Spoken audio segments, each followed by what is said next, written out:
ابن عباس کی روایت کے مطابق 8 دن کی مسافت کا راستہ تھا، اور حضرت حسن نے فرمایا کہ 80 فرسخ یعنی تقریباً 250 میل کا فاصلہ تھا۔ اللہ تعالیٰ نے اتنی دور سے قمیص یوسف کے ذریعے حضرت یوسف کی خوشبو یعقوب علیہ السلام کے دماغ تک پہنچا دی، اور یہ عجائب میں سے ہے کہ جب یوسف علیہ السلام اپنے وطن کنعان ہی کے ایک کنویں میں 3 روز تک پڑے رہے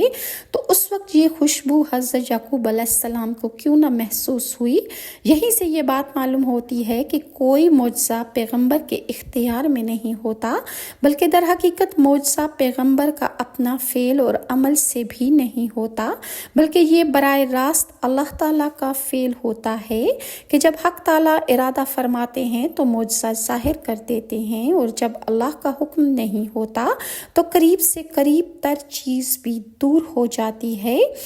حاضرین،